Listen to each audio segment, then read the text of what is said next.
France کی معیشت ایک ایسے موڑ پر پہنچ چکی ہے جہاں حکومتی فیصلوں نے نہ صرف فرانس بلکہ پورے یورپ میں نئی بحث چھیڑ دی ہے۔ فرانسیسی حکومت نے معاشی ترقی کی پیش گوئی کم کر دی ہے، بجٹ خسارے پر تشویش کا اظہار کیا ہے اور اربوں یورو کی مزید بچت کے اقدامات کی تیاری شروع کر دی ہے۔ آخر فرانس کو اچانک یہ سخت فیصلے کیوں کرنا پڑ رہے ہیں؟ کیا اس کے اثرات صرف فرانس تک محدود رہیں گے یا پورا یورپ بھی اس سے متاثر ہو سکتا ہے؟ آئیے شینجن نیوز کی اس خصوصی رپورٹ میں جانتے ہیں۔ تازہ سرکاری اطلاعات کے مطابق فرانس کی حکومت نے سال 2026 کے لیے معاشی ترقی کی پیش گوئی کم کر دی ہے۔ حکومت کا کہنا ہے کہ عالمی معاشی دباؤ، توانائی کی قیمتوں میں اتار چڑھاؤ اور کاروباری سرگرمیوں میں سست روی کے باعث معیشت توقعات کے مطابق ترقی نہیں کر سکی۔ اس وجہ سے حکومت اپنے مالی منصوبوں پر دوبارہ غور کر رہی ہے۔ فرانسیسی وزیر خزانہ کے مطابق بجٹ خسارے پر قابو پانے کے لیے تقریباً 3 ارب یورو کے اضافی اخراجات میں کمی یا بچت کی منصوبہ بندی کی جا رہی ہے۔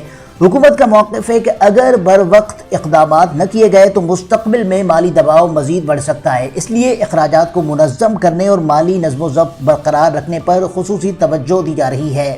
معاشی ماہرین کے مطابق فرانس یورپی یونین کی دوسری بڑی معیشت ہے، اس لیے وہاں ہونے والی ہر بڑی معاشی تبدیلی پورے یورپ پر اثر انداز ہوتی ہے۔ اگر فرانس کی معاشی رفتار مزید سست ہوتی ہے تو سرمایہ کاری، روزگار، کاروباری سرگرمیوں اور یورپی مالیاتی منڈیوں پر بھی اس کے اثرات مرتب ہو سکتے ہیں۔ یہی وجہ ہے کہ یورپی ادارے اور عالمی سرمایہ کار اس صورتحال پر گہری نظر رکھے ہوئے ہیں۔ دوسری جانب حکومت کا کہنا ہے کہ موجودہ فیصلوں کا مقصد معیشت کو کمزور کرنا نہیں بلکہ اسے مستقبل کے لیے مضبوط بنیاد فراہم کرنا ہے۔ حکومت سرمایہ کاری، صنعت، جدید ٹیکنالوجی اور کاروباری ماحول کو بہتر بنانے کے لیے اصلاحاتی اقدامات بھی جاری رکھنے کا ارادہ رکھتی ہے۔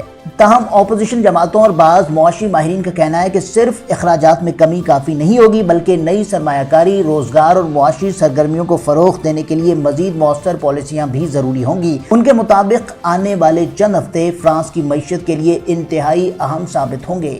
شینجن نیوز اس اہم پیش رفت پر مسلسل نظر رکھے ہوئے اگر فرانس کی حکومت یا یورپی یونین کی جانب سے اس معاملے پر کوئی نئی سرکاری پیش رفت سامنے آتی ہے تو ہم اس کی مستند اور بروقت معلومات سب سے پہلے آپ تک پہنچاتے رہیں گے۔ دیکھیے شینجن نیوز، جہاں آپ کو ملتی ہیں فرانس، اٹلی، جرمنی، یورپ، شینجن ممالک، امیگریشن، معیشت اور عالمی امور سے متعلق مستند، بروقت اور قابل اعتماد خبریں۔